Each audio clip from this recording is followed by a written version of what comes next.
penghematan energi.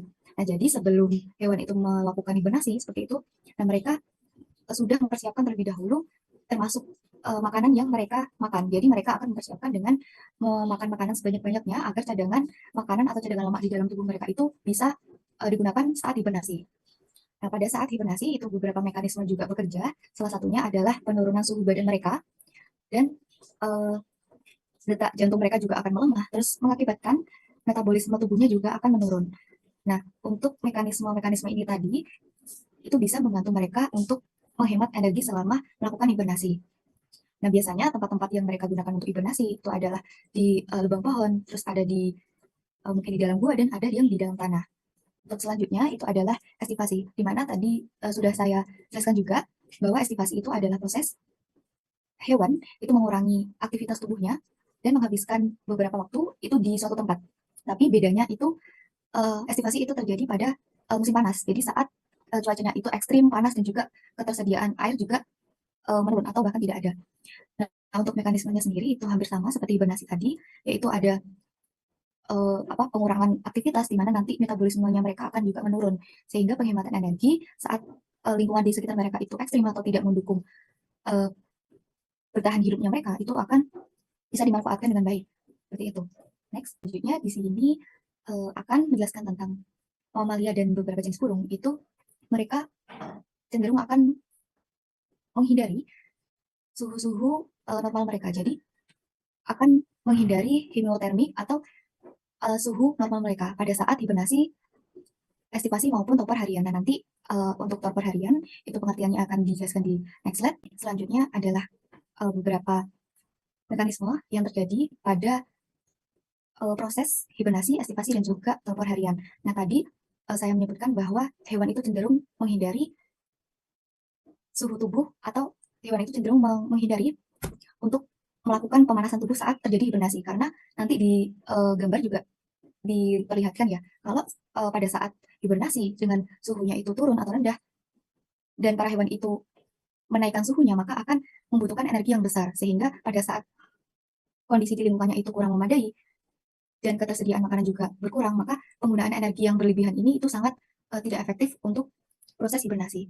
Nah, perlu diketahui bahwa di dalam hibernasi, estivasi dan juga torpor harian itu terjadi proses hipotermia yang terkontrol atau terkendali. Jadi hipotermia terkontrol itu secara umum ada suatu fenomena yang menjadikan atau menuntut tubuh itu menurunkan suhu tubuhnya sehingga pada saat melakukan hibernasi itu penghematan energi bisa lebih optimal. Nah, biasanya saat hewan mengalami hipotermia terkontrol ini itu pada saat hibernasi, estivasi dan juga torpor harian.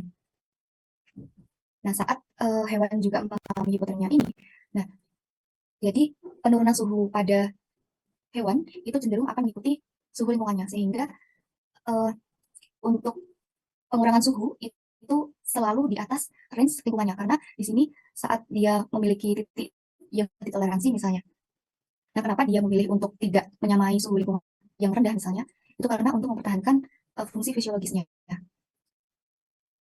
Nah, di mana penurunan suhu yang cenderung mengikuti suhu lingkungannya itu juga akan memperhatikan range secara spesifik di setiap spesies. Jadi setiap spesies itu kan memiliki toleransi terhadap suhu ya, walaupun maupun itu minimal atau maksimal.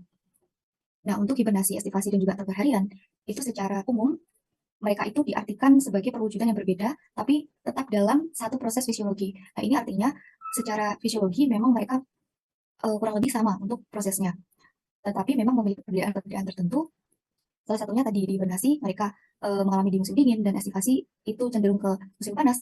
Dan untuk torpor harian ini adalah suatu kondisi yang mekanismenya sama sebetulnya, fungsinya untuk penghematan energi dan metabolismenya juga turun. Nah, contohnya ini ada pada hewan kelelawar, di mana kelelawar saat siang hari itu cenderung melakukan torpor harian ini atau yaitu off untuk melakukan kegiatan. Nanti pada saat dia malam hari dia akan aktif kembali untuk mencari makan. Nah, bedanya kalau torpor harian itu waktunya itu selama beberapa jam saja dan berbeda ya dari hibernasi dan juga estivasi itu bisa berbulan. Nah, selanjutnya di sini ada gambar yang menunjukkan perubahan temperatur tubuh atau suhu tubuh selama hibernasi. Nah, pada gambar ini itu dijelaskan pada spesies Marmota monax di mana suhu lingkungannya itu sekitar 6 derajat Celcius dan suhu tubuhnya saat mengalami hibernasi itu 7 derajat Celcius, di mana lebih lebih tinggi dari suhu lingkungannya. Nah, tadi sudah dijelaskan juga bahwa untuk mencegah pembekuan cairan tubuh dan untuk mempertahankan proses fisiologisnya. Nah, untuk suhu X itu menunjukkan harinya dan suhu Y-nya itu menunjukkan body temperatur atau suhu tubuhnya. Dapat dilihat bahwa saat belum memasuki fase hibernasi, itu suhu tubuhnya masih sekitar 35 derajat Celcius. Tapi saat hari kedua sampai keempat, dia itu mulai menurun. Nah, jadi penurunannya ini setelah hari keempat itu konstan di 7 derajat Celcius. Nah, setelah hari ke-12 sampai ke-14, dia itu mulai memasuki fase arousal. Nah, fase arousal itu adalah di mana fase pemanasan tubuh kembali. Jadi, bagaimana tubuh itu memproduksi panas kembali untuk bisa beraktivitas secara normal. Jadi, dalam gambar ini itu bisa diketahui bahwa saat terjadinya hibernasi, suhu tubuh pada hewan itu memang menurun seperti itu. Nah, fungsinya seperti yang sudah saya jelaskan bahwa untuk penghematan energi. Nah, selanjutnya di sini ada gambar yang menunjukkan tentang perubahan rate metabolik atau laju metabolik saat terjadi torpor harian.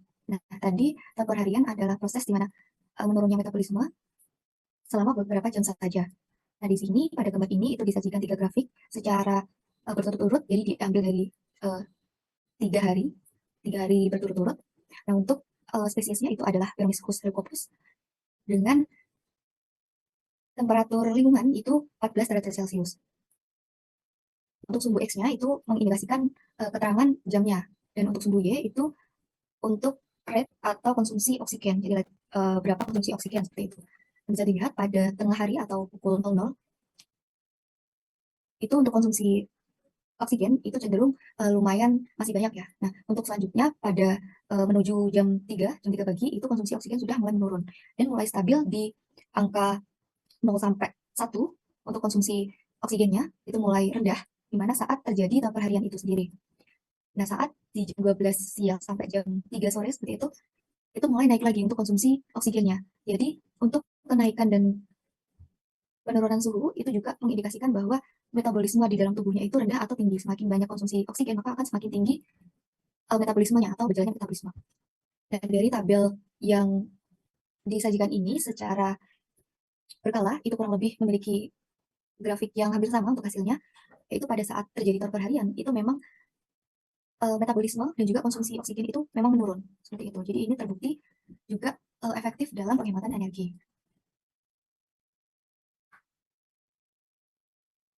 Selanjutnya, di sini ada gambar yang menjelaskan tentang penghematan energi berdasarkan temperatur. Nah, pada spesies Microdipodops pallidus. Nah, di sini tercatat bahwa suhu lingkungan itu sekitar antara 5 Celcius dan 25 derajat Celcius. Untuk sumbu X-nya itu mengindikasikan suhu lingkungannya, dan untuk sumbu Y itu adalah konsumsi energi atau kebutuhan energi yang dibutuhkan. Nah, di sini ada dua mekanisme yang diantaranya adalah homeotermik dan hipotermia. Nah, kita fokus ke homeotermik. Nah, saat homeotermik ini terjadi dan lingkungan suhunya itu rendah, nah di sini bisa dilihat untuk grafiknya. Nah, di sini kan untuk sumbu X-nya itu menunjukkan suhu lingkungan yang rendah, tetapi konsumsi energinya itu sangat tinggi ya pada pilihan homeotermik. Nah, untuk pilihan kedua itu hipotermik. Nah, di saat kondisi lingkungan itu sangat rendah suhunya dan terbukti konsumsi energinya saat dia menurunkan suhu tubuhnya, itu konsumsi energinya juga sangat sedikit seperti itu. Nah, dari gambar ini itu menunjukkan bahwa hewan itu memiliki dua pilihan sebenarnya dalam kondisi hibernasi, estivasi, dan juga torpor harian, di mana mereka memilih dalam kondisi mempertahankan suhu tubuhnya normal atau memilih dalam kondisi suhunya itu hipotermia atau suhunya itu rendah. Dalam grafik ini menunjukkan bahwa saat hewan itu mempertahankan suhu tubuhnya, maka harus diterima bahwa kebutuhan energi yang dibutuhkan itu juga akan semakin besar. Tapi kalau mereka memilih untuk hipotermia atau menurunkan suhu tubuhnya, itu energi yang dibutuhkan cenderung lebih sedikit. Jadi bisa disimpulkan bahwa pada saat hibernasi, estivasi, dan torpor harian, kondisi hipotermia tadi itu sangat efektif untuk penghematan energi. Nah, selanjutnya di sini ada mekanisme. Nah, apa saja sih mekanisme yang terjadi saat proses hipotermia terkendali tadi, hipotermia terkontrol, di mana saat hipotermia terkontrol itu menyebabkan laju metabolisme itu juga akan menurun. Jadi apa saja mekanismenya? Di sini ada beberapa penjelasan. Yang pertama, di sini itu ada beberapa pendapat yang pada penelitian terdahulu dan penelitian sekarang. Nah, yang pertama di sini ada penelitian terdahulu, di mana para ilmuwan itu menggambarkan atau menyimpulkan bahwa hipotermia itu terjadi karena sistem termoregulasinya itu dimatikan.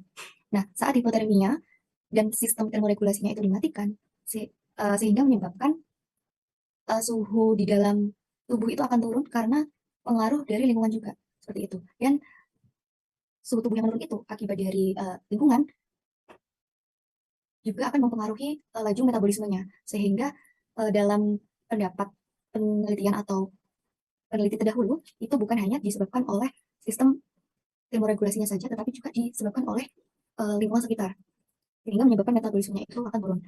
Nah, untuk riset yang terbaru bahwa proses hewan melakukan hibernasi itu tidak hanya dipengaruhi oleh lingkungan saja, tidak hanya dipengaruhi oleh suhu saja, tetapi dipengaruhi oleh perubahan biokimia dalam tubuh. Sehingga proses biokimia dalam tubuh ini nanti akan mengakibatkan metabolisme di dalam tubuh hewan itu juga akan menurun.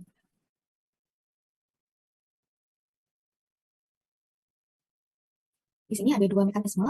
Yang pertama di sini ada hewan yang melakukan atau mengalami proses terperharian, dan yang kedua itu adalah hewan yang mengalami hibernasi. Nah, yang pertama hewan yang mengalami terperharian, di mana tadi untuk mekanismenya sama, tetapi untuk waktunya saja yang berbeda. Kalau terperharian lebih ke beberapa jam saja, bukan musiman. Untuk terperharian biasanya itu dilakukan oleh mamalia kecil atau beberapa spesies burung. Nah, mekanisme dari terperharian, di mana metabolismenya itu dia akan rendah untuk penghematan energi. Nah, untuk penyebabnya, jadi penyebab dari terperharian itu dia disebabkan oleh efek Q10 ini, Q10 efek. Nah, apa sih efek Q10? Nah, efek Q10 adalah penurunan suhu tubuh. Jadi, saat suhu tubuhnya itu turun, maka metabolismenya juga akan turun.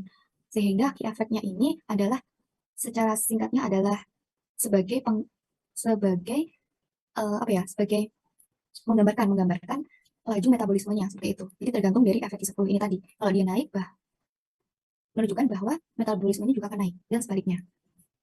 Selanjutnya di sini ada hewan yang melakukan hibernasi, itu contohnya ada beruang dan juga tupai tanah. Dalam proses hibernasi itu ada beberapa pengaruh atau faktor yang mempengaruhi terjadinya metabolisme yang turun di proses hibernasi. Yang pertama di sini ada penurunan regulasi biokimia. Nah, proses biokimia di dalam tubuh itu akan menyebabkan metabolisme dalam tubuh hewan juga akan menurun. Yang kedua di sini ada efek Q10 tadi, yaitu penurunan suhu tubuhnya secara terkontrol. Jadi saat suhu tubuhnya itu turun, suhu tubuh hewannya itu turun, itu juga akan membantu mereka untuk menurunkan metabolismenya. Jadi secara sederhana bahwa peristiwa atau proses harian itu dipengaruhi oleh penurunan suhu, tapi untuk hibernasi itu dipengaruhi oleh penurunan suhu dan juga regulasi dan penjelasan tentang hipotermia terkontrol. Jadi apa sih yang dikendalikan seperti itu pada proses hipotermia? Jadi hewan itu kan termasuk mamalia dan juga burung, saat hibernasi, estivasi dan juga terperharian itu mengalami yang namanya hipotermia terkontrol. Jadi ada dua mekanisme atau dua fase. Yang pertama ada masuk dan keluar dari fase hipotermia. Nah, yang pertama ini itu menjelaskan tentang bagaimana hewan itu mengontrol atau mengendalikan kapan mereka itu harus masuk ke fase hipotermia dan kapan mereka itu untuk keluar dari fase hipotermia. Dimana saat dia itu masuk ke dalam fase hipotermia, mereka akan secara sadar itu mengontrol suhu tubuhnya untuk turun. Dan saat dia keluar dari fase hipotermia, maka dia akan menaikkan suhu tubuhnya secara sadar. And the process of emerging from hypothermia is called arousal. Jadi proses di mana mereka itu memproduksi panas dan keluar dari hipotermia disebut arousal tadi. Di mana proses kembalinya panas ke suhu normal itu bisa terjadi. Pada saat mereka itu kembali pada suhu normalnya setelah terjadi hipotermia itu tidak dipengaruhi oleh lingkungan sekitar atau tidak terpengaruh oleh suhu di luar tubuh mereka seperti itu. Nah, selanjutnya di sini bagaimana sih cara mereka itu memproduksi panas? Yang pertama di sini ada dua mekanisme, yaitu dengan menggigil dan juga termogenesis. Nah, dengan cara menggigil itu mereka menggunakan otot untuk memproduksi panas tubuhnya agar bisa bertahan hidup. Nah, kalau untuk termogenesis sendiri, pada mamalia itu mereka akan menggunakan jaringan lemak atau lemak coklat untuk memproduksi panas di dalam tubuhnya, sehingga saat mereka itu bangkit dalam proses hipotermia ini, itu bisa memproduksi panasnya kembali seperti itu. Nah, semua tahapan-tahapan dari masuknya hipotermia sampai dia selesai atau yang disebut arousal tadi termasuk dalam mekanisme hibernasi yang panjang.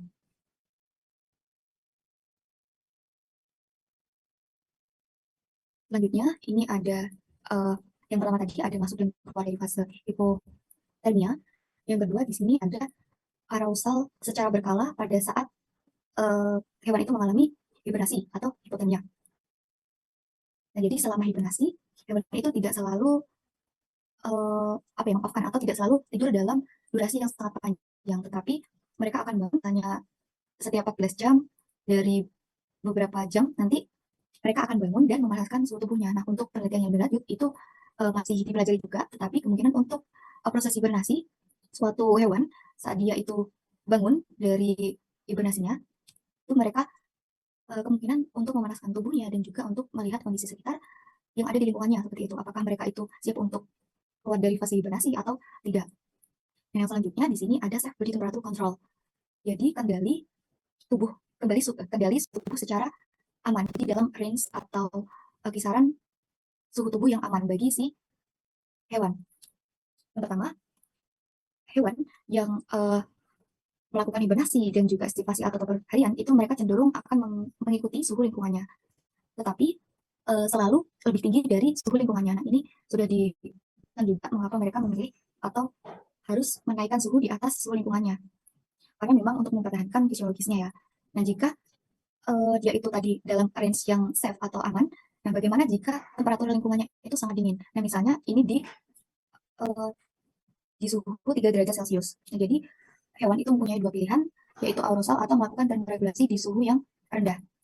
Nah, saat suhunya lingkungan itu rendah, maka pilihan yang pertama adalah aerosol atau hewan itu akan memproduksi panas tubuh mereka untuk melindungi mereka dari titik titik minimum mereka. Jadi misal mereka itu bisa menoleransi suhu sampai 3 derajat Celcius saja, tapi malah suhu lingkungannya itu di bawah 3 derajat Celcius, maka mereka akan mempertahankan atau memproduksi panas untuk bertahan hidup. Nah, ini untuk yang pertama itu ada aerosol tadi, dan pilihan kedua itu ada termoregulasi di suhu yang rendah, di mana hewan itu memiliki toleransi terhadap suhu itu berbeda-beda setiap spesies.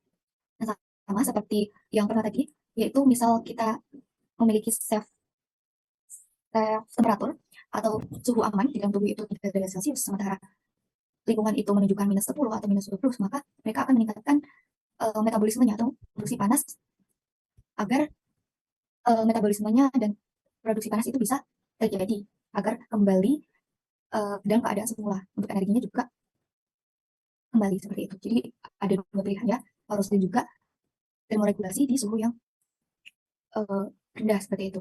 Nah, keduanya ini memiliki perbedaan. Pada saat aerosol ini mereka memang membutuhkan banyak energi karena memproduksi panas yang maksimal.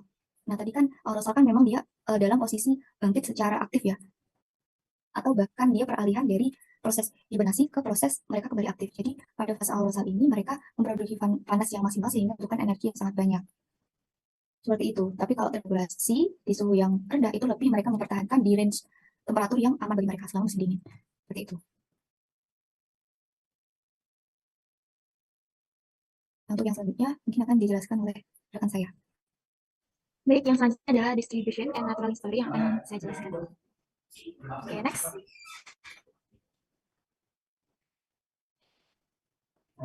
Baik, hibernasi seperti yang kita ketahui yang telah dijelaskan oleh Seka tadi. Nah, jadi hibernasi itu terjadi at least pada 6 organ mamalia yang berbeda. Nah, spesies-spesies yang melakukan hibernasi itu seperti hamster, ground squirrel, ground mice, jam mice, marmot, terus juga kelawar, dan lain sebagainya. Masih banyak lagi. Kemudian, nah, karena hibernasi itu dapat terjadi ketika musim tertentu, seperti musim dingin. Nah, karena musim-musim tertentu itu kan nggak terjadi selamanya gitu kan, hanya pada musim tertentu. Nah, jadi untuk melakukan hibernasi itu diperlukan long term preparation atau preparasi atau persiapan yang panjang. Contohnya kayak pada mamalia, biasanya itu mereka berusaha untuk menyimpan menyimpan body fat atau lemak-lemak tubuh mereka beberapa bulan sebelum mereka memasuki masa hibernasi. Seperti itu. Next.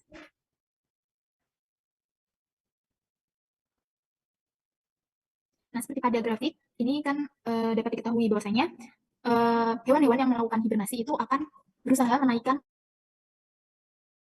body weight mereka atau berat badan mereka. Seperti pada grafik, pada sumbu X adalah waktu, di mana pada grafik ini menunjukkan suatu penelitian ada 2 ground squirrel yang ditempatkan di laboratorium selama 3 tahun. Nah, selama 3 tahun itu mereka tidak menerima informasi mengenai musim dan juga waktu selama tahun tersebut, selama 3 tahun itu. Jadi mereka itu cuma dikasih makan, minum di laboratorium, nggak dikasih informasi apapun tentang waktu dan juga musim. Nah, pada grafik itu diketahui hasilnya pada sumbu X, January first year dan lain sebagainya itu adalah waktu. Kemudian yang di sumbu Y itu adalah body weight atau badannya. Nah, dari hasil penelitian tersebut itu marmut, bajing atau ground squirrel-nya itu mengalami kenaikan berat badan secara signifikan selama beberapa bulan sebelum waktu hibernasi. Hibernasinya itu adalah yang bala-bala hitam dan merah itu. Kan dapat terlihat ya, sebelum waktu hibernasi itu mereka melakukan kenaikan berat badan. Kemudian setelah melakukan hibernasi, selama masa hibernasi berat badan mereka itu turun. Nah, seperti pada poin kedua, their body weight change. Nah, jadi berat badan mereka itu tetap berubah meskipun mereka tidak diberi informasi mengenai waktu dan musimnya. Nah, perubahan mengenai perilaku makan, terus penyimpanan lemak dan hibernasi itu berada pada under control endogenous timekeeping mechanism yang disebut juga dengan circannual clocks atau jam circadian. Nah, jam circadian itu adalah ketika hewan itu tidak menerima informasi eksogen tentang waktu dan dalam setahun. Nah, mereka itu tapi tetap mempertahankan ritme selama 365 hari atau kurang lebih 365 hari lah. Nah, beberapa spesies tupai tanah seperti contohnya tadi itu terbukti membuktikan ritme sirkadian dalam fisiologi nutrisi selama 1 dekade dalam kondisi laboratorium yang konstan. Seperti itu. Next.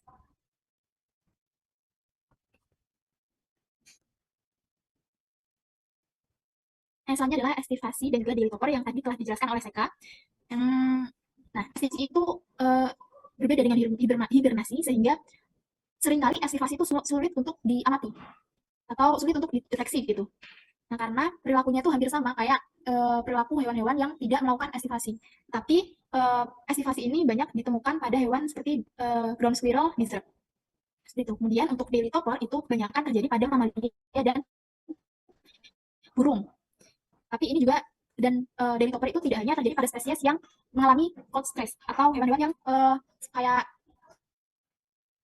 pada cuaca dingin aja gitu, tapi terjadi pada wilayah yang tropikal dan juga subtropikal. Contohnya kayak pada kelelawar, terus juga pada gagak seperti itu. Kemudian hewan-hewan yang mengalami daily torpor itu homotermik di hari tertentu dan mereka itu makan selama masa homotermik tersebut. Di beberapa spesies itu juga memasuki daily torpornya itu dilakukan secara terprogram, secara musim terprogram gitu. Nah, sedangkan daily torpor itu kebanyakan tidak hanya, tapi meskipun begitu daily torpor itu tidak bergantung pada musim.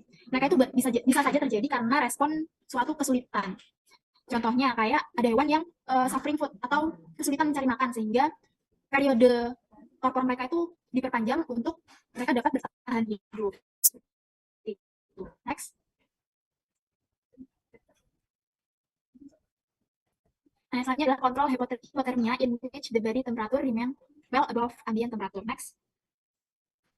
Ini adalah kontrol hipotermia pada beberapa, ini lebih spesifiknya pada burung black cap Cyclopedis atau Esil atricapillus. Nah, hewan ini adalah termasuk burung kecil yang mana mereka itu menurunkan suhu tubuh mereka sekitar sampai 7 derajat Celcius selama masa tidur pada musim dingin. Nah, mereka itu biasanya punya suhu sekitar 31 sampai 34 derajat Celcius, yang mana penurunan suhu tubuh tersebut itu sangat drastis dan masuk ranah hipotermia. Seperti itu. Kemudian hipotermia lingkungan. Burung kehilangan panas itu lebih lambat dan dapat mengurangi energi yang lebih agar memiliki energi yang lebih rendah untuk termoregulasi daripada jika mereka mempertahankan suhu tubuh yang lebih tinggi. Nah, supaya mereka itu enggak mereka itu nggak mengeluarkan energi hanya untuk mempertahankan suhu tubuh mereka gitu. Jadi kontrol hipotermia sangat penting pada fisiologi termoregulasi pada burung kecil ini. Seperti itu. Next, selanjutnya adalah hibernating blackbird, yaitu hewan paling besar yang mengalami hipotermia.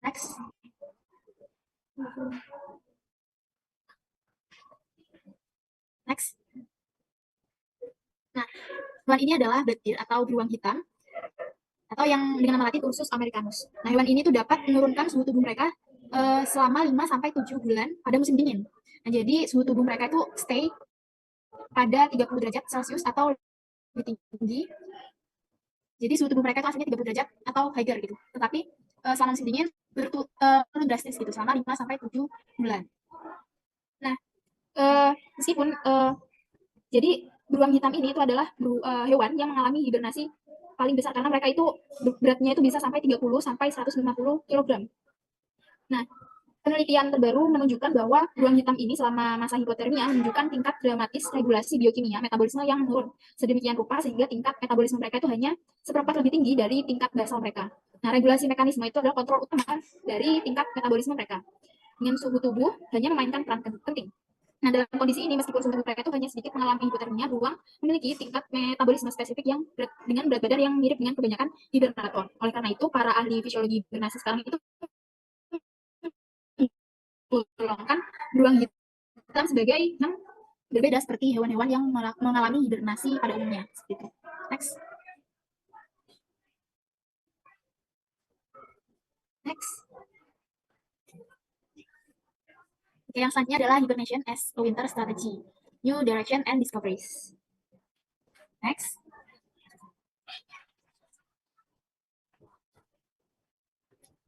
Nah, jadi yang selanjutnya adalah membahas mengenai brown fat atau hibernation plan. Nah, jadi hibernasi pada spesies mamalia placenta itu biasanya mempertahankan brown fat mereka selama masa dewasa. Nah, brown fat ini ditemukan oleh Konrad Gessner pada tahun 1551. Jadi beliau itu spesies dewasa, contohnya itu adalah yang dilakukan penelitian itu adalah European marmot atau marmut Eropa. Nah, selama 4 tahun tersebut menggeluti penelitian tersebut. Jadi brown fat itu diobservasi pada spesies dewasa. Gitu. Jadi brown fat itu adalah jaringan termogenik yang mana memimpin dalam pemanasan kembali selama masa hibernasi.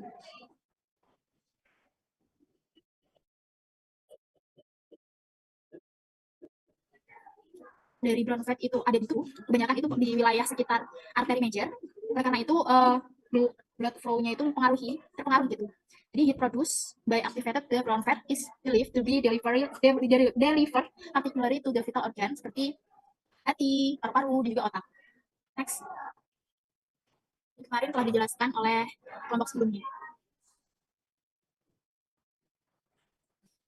Nah, ini adalah salah dua dari hewan-hewan yang mengalami hibernasi. Yang pertama sebelah kiri itu adalah ground squirrel, pari. Nah, hewan ini itu punya berat badan 500 sampai 800 gram. Nah, biasanya banyak ditemukan di wilayah Alaska, bagian utara, atau Yukon, dan wilayah perbatasan Kanada. Kemudian yang sebelah kanan itu adalah alpine marmot, atau marmota. Nah, hewan ini, kalau yang marmot ini ukurannya lebih besar dari ground squirrel, yaitu sekitar 4 sampai 5 kg. Nah, biasanya ditemukan di wilayah European Alps atau pegunungan Alps. Nah, kedua hewan ini itu adalah contoh dari hewan yang mengalami hibernasi.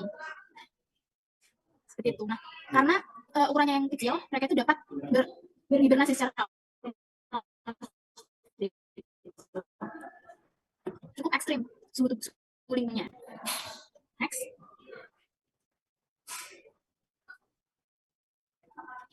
Bisa di next.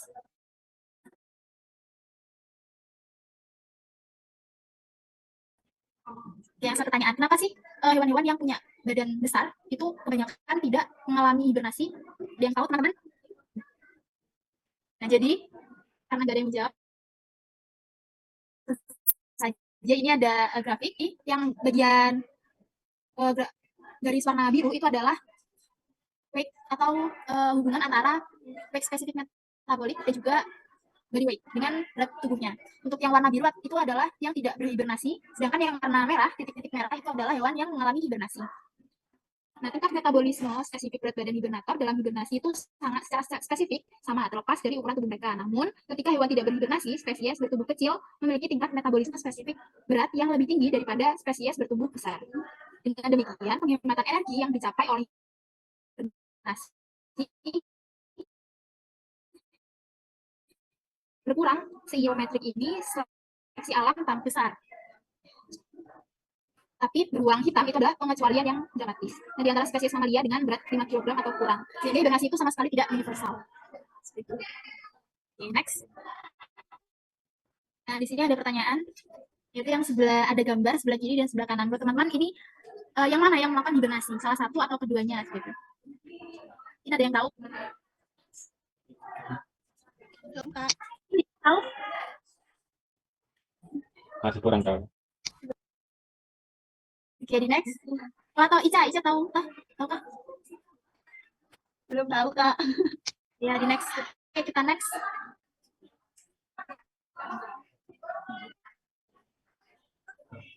Nah, jadi yang melakukan hibernasi itu adalah yang sebelah kiri, yaitu ground squirrel.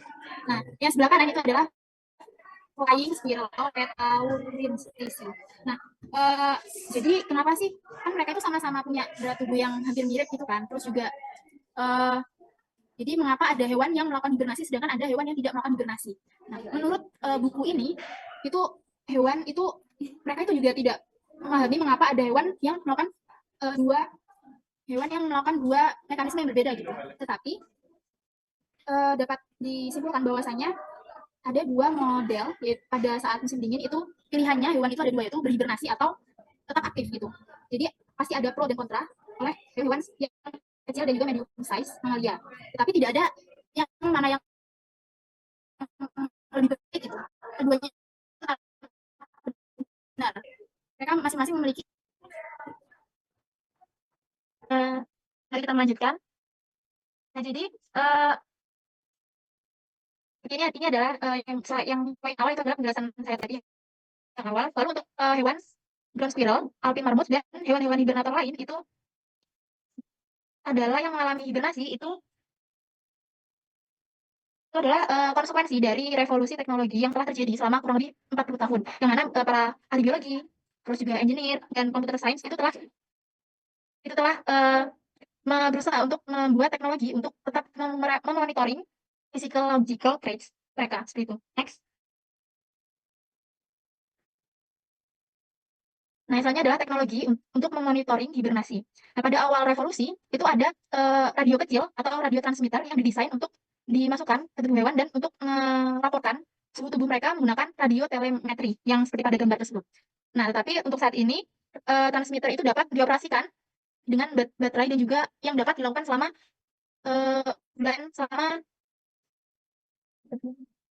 dapat dilakukan dalam jangka waktu yang lama sih itu, dan datanya itu bisa langsung di record dan otomatis langsung ke komputer. Kemudian juga pada teknologi saat ini telah diperkenalkan mengenai data logger untuk riset fisiologikal. Nah, untuk dedikasi mikrokomputer yang memiliki internal memori yang sangat besar sehingga dapat mengukur secara periodik temperatur hewan selama jangka waktu yang sangat panjang hingga pada siswa 100 tersebut gitu. Next. Pada grafik tersebut itu adalah salah satu hasil dari teknologi yang telah dikembangkan tadi sehingga didapatkan hasil beri temperatur tupai tanah selama 1 season di Alaska. Nah, untuk grafik ini akan dijelaskan oleh rekan saya. Next.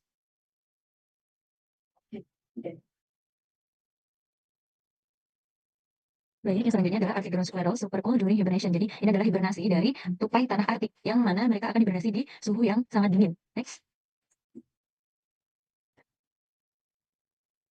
Nah, untuk seperti yang kalian tahu bahwa di Arktik itu kan didominasi oleh es. Jadi di daerah Arktik itu suhunya relatif rendah. Nah, untuk hewan-hewan, kebanyakan hewan, mereka itu kan akan hibernasi di tempat yang suhunya tidak terlalu dingin atau di atas titik beku. Nah, kalau Arctic ground squirrel atau tupai tanah Arktik itu tidak bisa melakukan hal tersebut karena mereka itu habitatnya di beberapa tanah yang membeku. Jadi di Arktik itu lapisan tanahnya yang di bawah di bawah 0,8 sampai 1 meter di bawah permukaan tanah itu adalah tanah yang beku permanen. Jadi suhunya kan pasti akan relatif rendah karena mereka beku permanen. Jadi hanya 0,8 sampai 1 meter saja yang itu tidak beku, tanah yang tidak beku. Nah, Eee, tupai tupai tupai tanah Arktik, mereka itu hanya bisa menggali lubang untuk hibernasi itu hanya pada tanah yang tidak beku. Jadi hanya ada di antara 0,8 sampai 1 meter itu saja dan, itu hanya bisa dilakukan ketika musim panas saja. Jadi ketika musim panas, tanah yang di atas tanah yang beku permanen itu kan akan mengalami, pencairan. Jadi cair tanahnya, bukan berarti tanahnya cair, tapi tanahnya itu kayak lembek sehingga, bisa untuk menggali menggali lubang atau yang dinamakan dengan hibernakula. Nah, di saat suhu dingin atau bisa bisa jadi sampai -25 derajat Celcius. Nah, ini suhunya itu bisa sampai -25 derajat ya di musim dingin. Di mana, tupai ini dia akan tetap berada di hibernakula atau, tempat yang digunakan untuk hibernasi, apa, lubang yang dibuat oleh, tupai ini saat musim panas, seperti itu. Nah, kemudian, di, lapisan yang paling, bawah beku permanen itu suhunya akan semakin turun, seperti itu kalau di musim dingin. Jadi, di tanah yang 0,8 sampai 1 tadi, dia akan bisa sampai -25 derajat, kalau yang di bawahnya dia akan tetap beku. Meskipun di musim panas mereka akan tetap beku karena, tanah yang di bawah itu adalah beku permanen. Jadi yang bisa digali oleh si tupai ini hanya di kedalaman sampai 1 meter, seperti itu. Next. Nah, di sini ada grafik yang tadi sudah di-spoiler oleh Jihan, di mana, Arctic Ground Squirrel itu akan jadi dari bulan Oktober sampai April. Nah, kalian bisa lihat di bagian grafiknya, di mana ketika bulan April sampai September itu kan di bagian Arktik itu mengalami musim panas sehingga si tupai itu akan, naik atau tidak berhibernasi kan. Jadi selama masa, musim panas mereka suhu tubuhnya itu kisaran 36 sampai 37 derajat. Nah, itu kan suhu tubuh normal bagi mamalia. Nah, kemudian, ketika mereka mengalami hibernasi dari bulan Oktober sampai April, di mana itu kan adalah musim dingin. Nah, di situ mereka tidak terus berada di hibernakulanya atau tempat hibernasinya. Jadi selama 11 kali ya, 11 kali dari periode Oktober sampai April mereka akan bangun di beberapa saat seperti itu. Nah, bangunnya itu biasanya hanya 12 sampai 24 jam saja. Jadi, eee, mereka akan bangun, kemudian, selama 12 atau 24 jam, nah kemudian akan masuk lagi ke hibernakulanya, jadi mengalami hibernasi lagi. Nah, periode dari hibernasi itu selama 1 sampai 3 minggu, kemudian akan naik lagi atau, bangun lagi selama 12 sampai 24 jam, kemudian mereka akan masuk lagi untuk hibernasi, seperti itu. Nah, kemudian, cairan cairan tubuh di dalam, squirrel atau tupai itu mencapai titik minimalnya itu di -0,6 derajat. Jadi suhu minimal dari cairan di dalam tubuh tupai itu adalah -0,6 derajat. Nah, tapi mereka itu mempunyai kemampuan untuk, berhibernasi sampai suhunya itu -3 derajat Celcius, seperti itu. Nah, kemudian, squirrel ini mereka itu akan mempertahankan, suhu tubuhnya 10 derajat Celcius lebih lebih tinggi daripada suhu lingkungannya atau suhu tanahnya ketika hibernasi. Jadi mereka akan mempertahankan tubuhnya di 10 derajat lebih lebih hangat dari temperatur yang ada di tanah selama periode hibernasi, seperti itu. Next.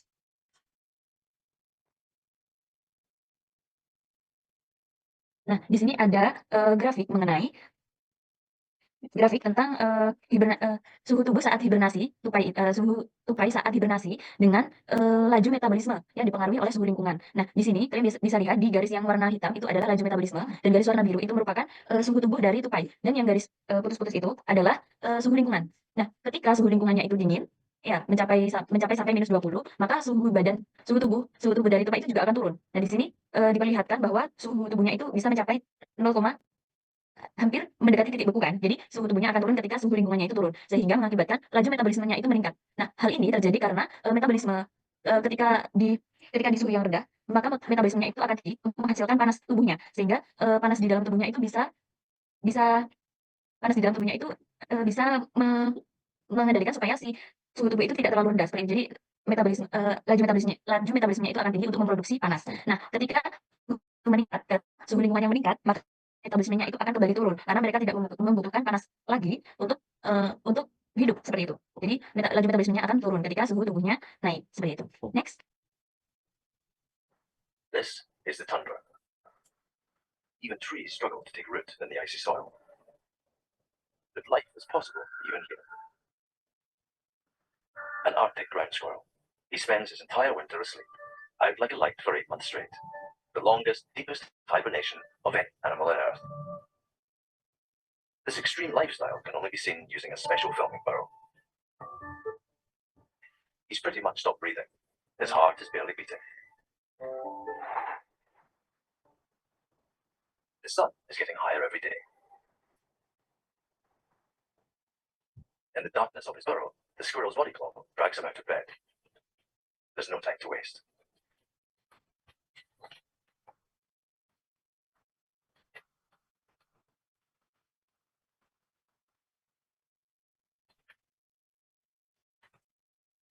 Last time he saw it back in the autumn. This was his territory. Now he's got to fight for it all over again. For the next 2 weeks, he'll barely have time even to eat.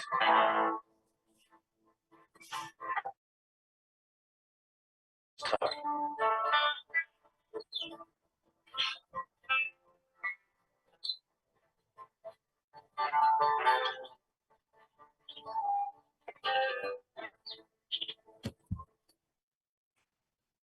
Composition of the lipids consumed. Jadi komposisi dari mengonsumsi lipid atau lemak dari hewan yang mana mereka akan mengonsumsi banyak lemak, makanan berlemak untuk hibernasi, untuk persiapan hibernasi. Next.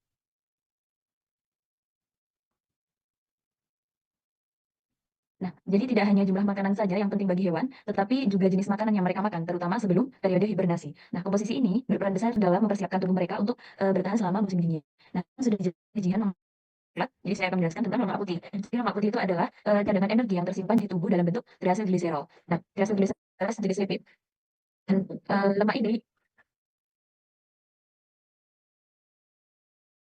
mohon maaf akan saya lanjutkan. Jadi lemak putih itu akan disimpan di sel khusus yang disebut dengan adiposit. Nah, lemak putih ini juga akan digunakan sebagai sumber energi jika lemak coklatnya itu sudah habis selama periode hibernasi. Nah, hewan itu biasanya mengumpulkan lemak putih dalam jumlah besar sebelum musim dingin untuk bertahan hidup selama hibernasi. Nah, di sini juga ada jam biologis sirkanual, di mana tadi sudah dijelaskan oleh Jihan mengenai jam biologis sirkanual, yang mana jam biologis ini adalah ritme tahunan yang ada di dalam tubuh hewan, yang secara alami memprogram kapan itu terbaik untuk memulai penggemukan. Next.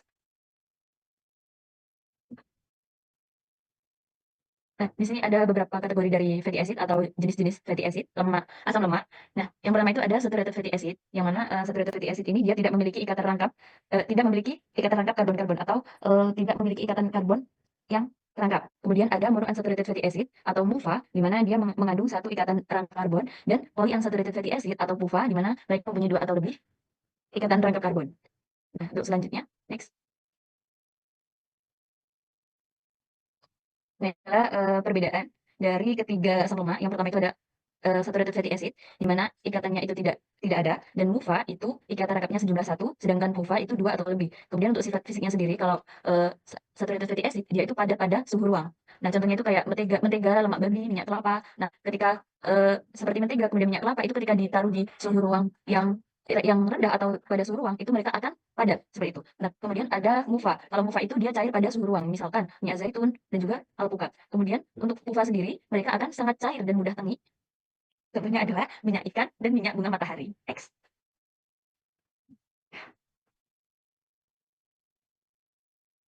Nah, di sini mamalia itu tidak bisa mensintesis PUFA dari awal. Jadi dia itu dapat memperoleh PUFA itu dari tanaman yang kaya akan PUFA. Nah, lemak yang disimpan mamalia itu mencerminkan isi asam lemak dari makanan yang mereka konsumsi selama masa penggemukan atau belum hibernasi.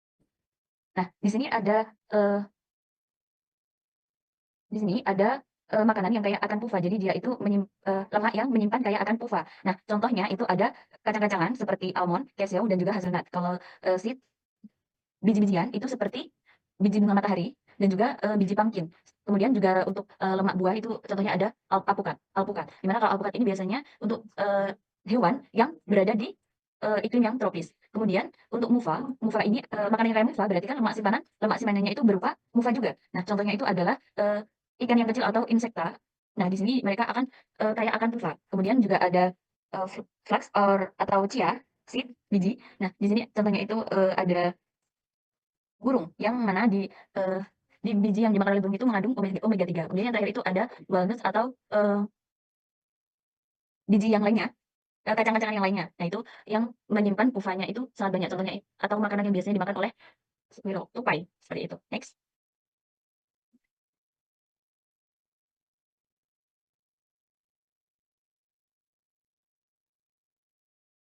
Nah, di sini kalian bisa lihat bahwa ada jenis ada storage atau penyimpanan beberapa liquid cairan di beberapa temperatur. Nah, itu akan memobilitasi selama hibernasi. Nah, kalau SFA ketika di low temperatur atau temperatur yang rendah, seperti contohnya itu lemak daging yang ditaruh di kulkas. Nah, mereka kan akan kayak membeku gitu. Jadi dia tidak bisa tidak efektif ketika di suhu yang rendah. Kalau PUFA dan MUFA, mereka itu akan lebih efektif ketika di suhu yang rendah seperti itu. Nah, biasanya ini digunakan untuk mensupport metabolisme selama hibernasi. Kemudian hewan kan hewan yang memakan lemak PUFA, jadi eh,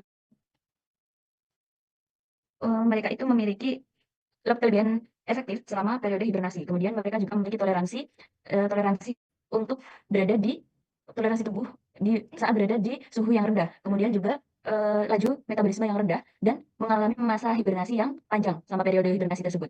Next.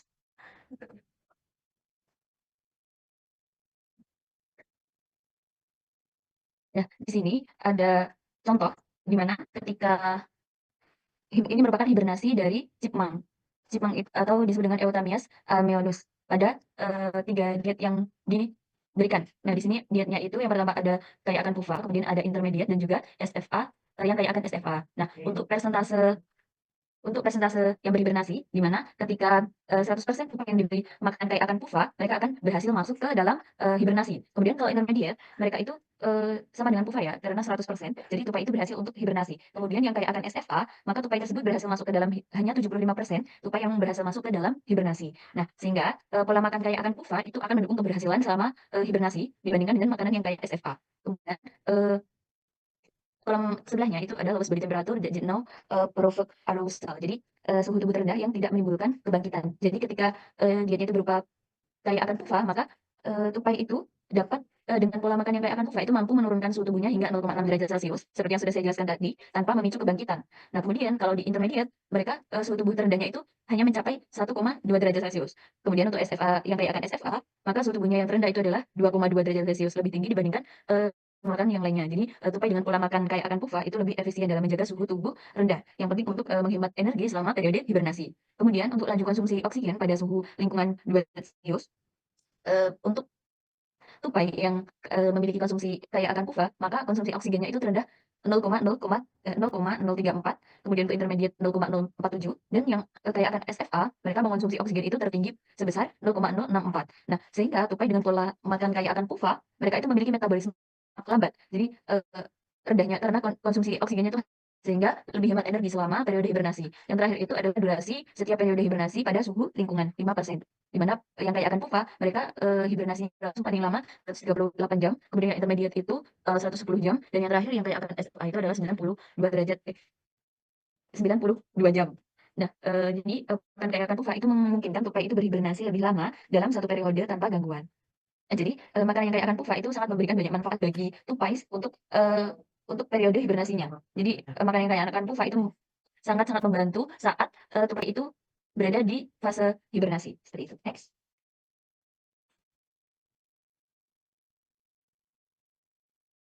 Nah, di sini ada tipe dari PUFA. Jadi PUFA itu ada 2 tipe. Yang pertama itu ada omega 3 dan juga omega 6.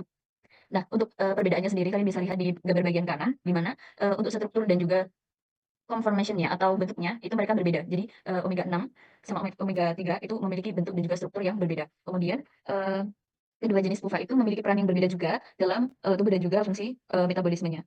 Nah, untuk individu dengan presentase PUFA yang tinggi dalam lemak putih, mereka itu biasanya lebih efektif dalam hibernasi dan memiliki suhu tubuh yang lebih rendah selama periode hibernasi. Dan juga mereka itu akan kehilangan berat badan selama musim dingin. Nah, untuk perannya sendiri, peran dari PUFA omega 6 itu adalah hubungan antara efektivitas hibernasi lebih kuat dengan persentase PUFA omega 6 daripada omega 3. Jadi yang omega 6 itu dia lebih kuat atau lebih bagus untuk menyimpan cadangan makanan seperti itu. Kemudian untuk fungsi dari omega 6 sendiri, jadi ketika dimasukkan ke dalam fosfolipid membran, PUFA omega 6 itu membentuk matriks lipid membran yang unggul. Kemudian matriks ini dia itu juga akan mendukung fungsi protein membran pada suhu yang rendah. Seperti contohnya itu ada Ca2+ pump atau pompa Ca12, kalsium pump yang sangat penting untuk memastikan kontraksi jantung tetap stabil pada suhu yang dingin selama periode hibernasi. Seperti itu. Next. Untuk yang selanjutnya akan dijelaskan oleh rekan saya. Baik, selanjutnya terkait kebangkitan berkala. Nah, jadi hewan tadi yang mengalami hibernasi itu kan melakukan kebangkitan secara berkala. Nah, kebangkitan berkala ini memerlukan lebih banyak energi dari seluruh energi yang digunakan selama masa hibernasinya. Jadi sebagian besar energi selama hibernasi yang digunakan itu adalah digunakan sebagai kebangkitan berkala tadi, digunakan untuk kebangkitan berkala. Sedangkan untuk energi yang digunakan benar-benar hibernasinya itu hanya sebagian kecil saja. Nah, fungsi dari kebangkitan berkala itu apa? Nah, ini belum diketahui. Jadi, apa sih fungsi dari kebangkitan berkala itu? Padahal hibernasi kan tujuannya itu untuk menyimpan energi karena keterbatasan tadi ya, musim dingin, sehingga mereka itu menghemat energi dengan cara hibernasi tadi. Nah, kenapa dia melakukan kebangkitan berkala ini? Next.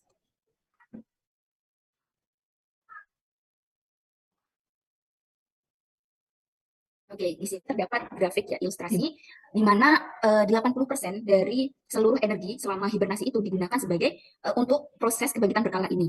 Jadi yang digunakan dalam proses hibernasi itu sebenarnya hanya 20%-nya. Di sini ada grafik ya.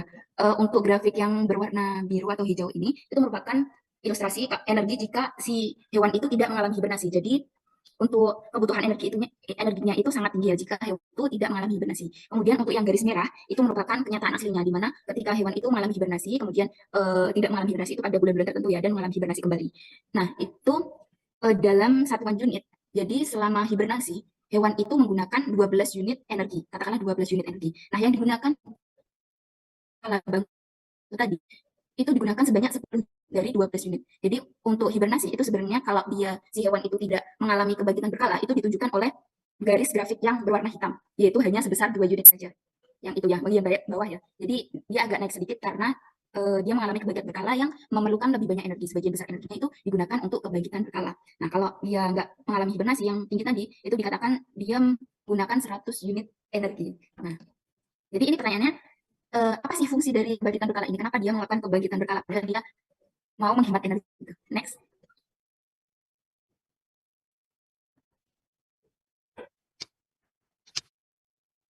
Oke, jadi apa sih fungsinya?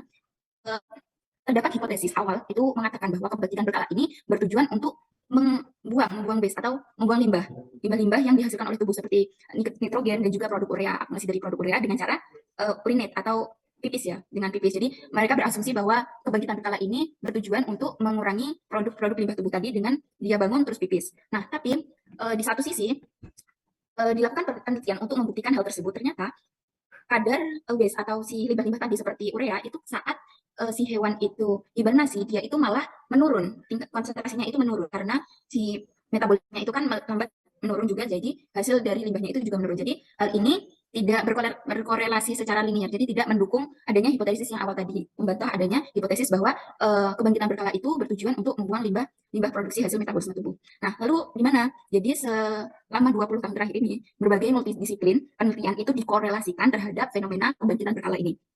Ada hipotesis yang pertama itu mengatakan bahwa kebangkitan berkala ini bertujuan untuk menciptakan tidur yang sebenarnya. Jadi dalam proses otak, dalam penelitian itu saat hibernasi hewan itu sebenarnya tidak benar-benar tidur layaknya tidur seperti biasa. Jadi proses otaknya itu berbeda dengan proses tidur seperti biasanya. Nah, maka dari itu diperlukan kebangkitan atau bangun secara berkala untuk menciptakan tidur yang sebenarnya tadi, agar si hewan ini dapat mendapatkan proses otak yang tidur tadi untuk meregenerasi seluruh sel-sel jaring-jaringan tubuh yang rusak. Kemudian hipotesis yang kedua atau hasil eksperimen yang kedua yang mendukung juga itu pada saat hibernasi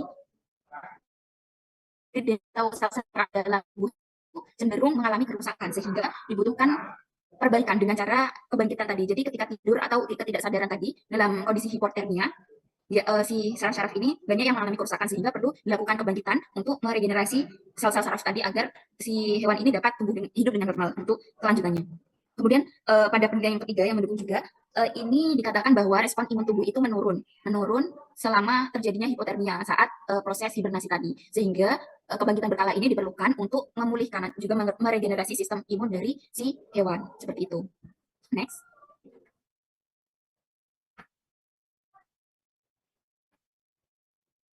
Oke, selanjutnya merupakan keterkaitan antara sosiobiologi dan juga fisiologi, hibernation physiology atau fisiologi dari hibernasi ini. Jadi apa sih hubungannya dari sosiobiologi ini? Merupakan perilaku sosial yang dipengaruhi oleh proses biologi di dalam tubuh makhluk hidup. Seperti itu. Jadi apa kaitannya dengan fisiologi pada proses hibernasi? Next. Yang pertama ada social hibernation atau hibernasi sosial ya. Jadi sebagian besar hewan itu melakukan hibernasi dengan cara berkelompok. Contohnya seperti hewan alpine marmot ini, dia melakukan hibernasi secara berkelompok. Nah, hibernasi secara berkelompok ini secara sosial itu dapat meningkatkan tingkat kelangsungan hidup untuk mempertahankan kehidupannya selama masa hibernasi tadi. Kenapa? Karena dapat menurunkan energi yang diperlukan untuk menciptakan panas tubuh. Karena dengan cara berkelompok maka panas tubuh yang dihasilkan itu akan lebih tinggi sehingga setiap masing-masing hewan itu tidak perlu mengeluarkan lebih banyak energi untuk menciptakan panas tubuh dalam mempertahankan hemostasis dalam tubuhnya. Seperti itu. Di sini dapat dilihat di grafiknya bahwa setiap terjadi kebangkitan berkala itu si body temperaturnya atau suhu tubuhnya itu naik karena peningkatan metabolisme juga ya. Next.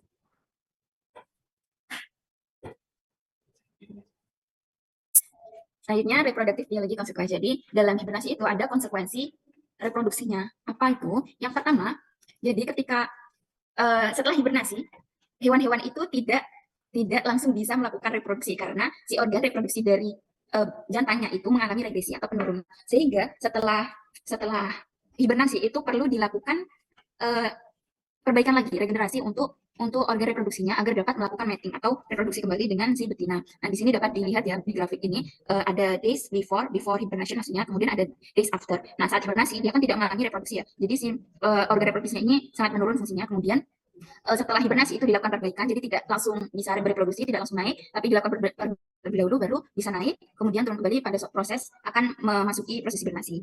Nah, kemudian hibernasi ini juga akan menghambat dari proses perkembangan pregnancy, kehamilan, dalam kehamilan. Jadi kehamilan itu jarang terjadi saat hibernasi karena apa tadi kan mekanismenya gitu ya. Untuk saat akan memasuki proses hibernasi, si jantannya itu reproduksinya menurun sehingga mungkin menurunkan afinitas atau kemungkinan dalam reproduksi juga sehingga jarang sekali terjadi hibernasi. Saat hibernasi itu si betina itu mengalami kehamilan. Namun ada ini penelitian yang menunjukkan suatu bat itu kelelawar yang mengalami kehamilan saat terjadi krisis makanan sehingga dia hibernasi dan si anak itu dapat lahir dengan normal, namun dari proses perkembangan si bayinya itu atau kehamilannya dia itu sangat lambat karena hibernasi tadi menurunkan proses metabolisme dan perkembangan dalam janinnya. Next.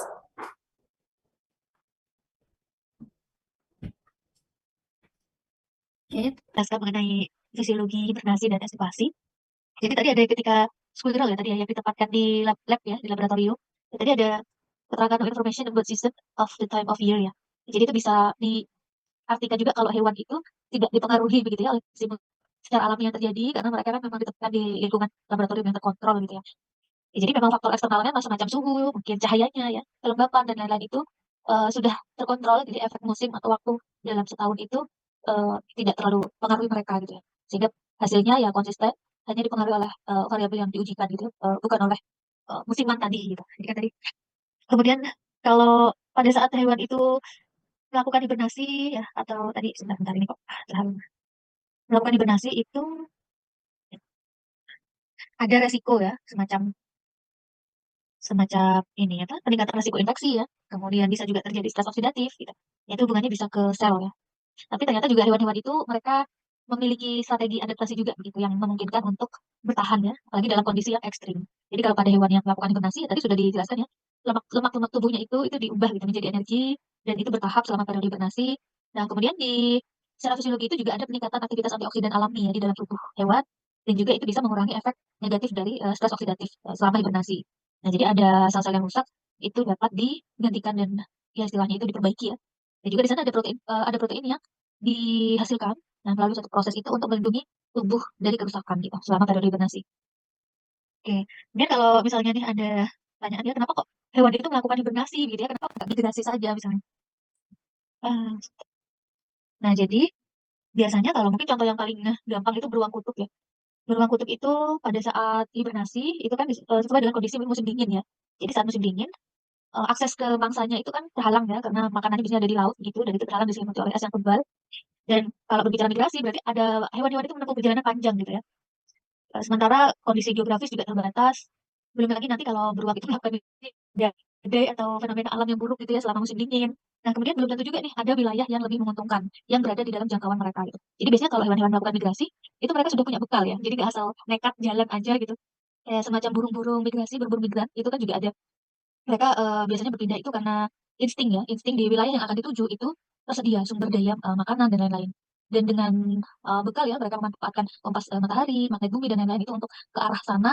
Dan di dalam satu kelompok itu ada nggak hanya satu satu tingkatan, biasanya ada beberapa usia begitu ya, semacam ada yang itu mereka punya pengalaman sebelumnya, jadi semacam menjadi pemandu perjalanan gitu.